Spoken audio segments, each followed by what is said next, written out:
Hey guys, this is Monster Papa. Thank you for tuning in. On tonight's review, we take a closer look at Marvel's Spider-Man for the PS4. And holy web balls, it is a spectacular game. The web swinging is flawless. Getting from point A to point B was really fun and felt like there was no limit to what you could do. The incredibly detailed open world was a perfect little jungle gym for our Spidey to traverse. And that opening scene, that scene gave me goosebumps. I won't even lie, it was so good. 1,000 style points for Insomniac.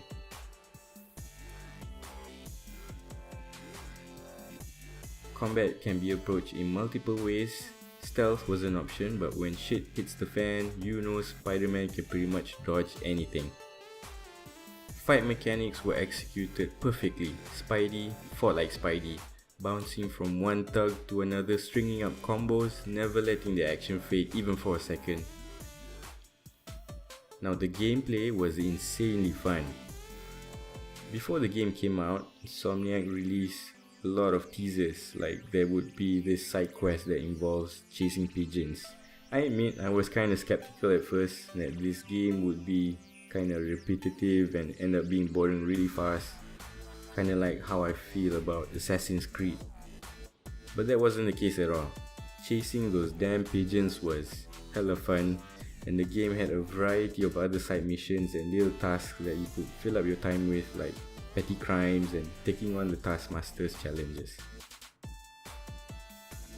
There is a shitload of content in this game, different suits, different powers, different gadgets. All this means that no fight will ever be the same. It wouldn't be the kick-ass Spider-Man game if they didn't include all these suits and powers. And that suit that Insomniac made, that was really clean and fresh. So all those points aside, what really makes a Spider-Man game a really good Spider-Man game? This is where Insomniac took some risks and in my opinion really paid off. They didn't stick to any comic book storyline in particular, and I'm glad they didn't, because this meant that you don't have to be a hardcore Spider-Man fan to enjoy the game. The developers could make their own awesome story. However, Insomniac did include a lot of characters like Black Cat, the Taskmaster, and a ton of Easter eggs as a gigantic nod to the big Spider-Man fans out there, me being one of them. And can we talk about their photo mode for a second? It really is so much fun to use. I spent the whole day just swinging around looking for fights to line up that perfect shot. The internet, Instagram is getting flooded with amazing pictures. And one of the things that Insomniac did that really made this game what it is was that they aced Peter Parker. It wasn't just a game about Spider-Man, then it was a game about Peter Parker as well. Because Spidey is Peter, Peter is Spidey. You can't have one without the other. His quips and his jokes were spot on, tacky but not too tacky, and just perfectly balanced. Some of them were actually pretty funny. The ability to play as Miles and Mary Jane for some parts of the game was pretty cool and added a whole different level to the game. I was jumping in my chair by the time the controls switched over to Miles. I was like, oh fuck yeah! But was a little disappointed with what they could actually do with the characters. That part just felt a little lacking. Which brings me to some minor disappointments that I have with the game. As amazing as this game is, no game is perfect. First of all, where is heart Aunt May? Second, I kinda wish the game would have included some sort of decision making. Like if we wanted to respond to conversations like Peter Parker that we all know and love, or just maybe be a complete douchebag and tell Mary Jane to shove it. Thirdly, the boss fights, or rather the lack thereof. When the announcements came out, the trailers showed a lot of villains, and I was expecting myself to die so many times throughout the game.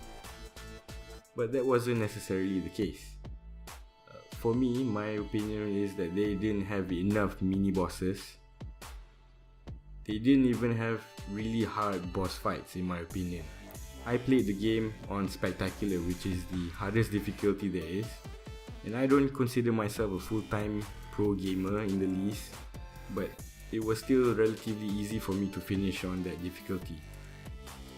Sure, Spider-Man goes down with like 2 bullet hits, but you're still able to get through the bosses relatively easy once you recognize their patterns. I have a bunch of gameplay uploaded to the channel for you guys to check out. I was expecting the boss fights to feel like how Kratos did when taking on the Valkyries in God of War, you know? The kind of boss fights that had you questioning your ability to even put up a fight and had you in a fetal position most of the time and buying a new controller because you smashed yours on the floor. And yes, although the main game itself is quite short, Insomniac is releasing 3 DLCs within the next 3 months, October, November and December, so there's still a lot more content and gameplay coming your way. But all in all, those minor negative points are not enough to stop me from recommending you to get this game immediately, because this is the ultimate Spider-Man game. And if you have a PS4 but haven't picked this up yet, do you even PS4 bro?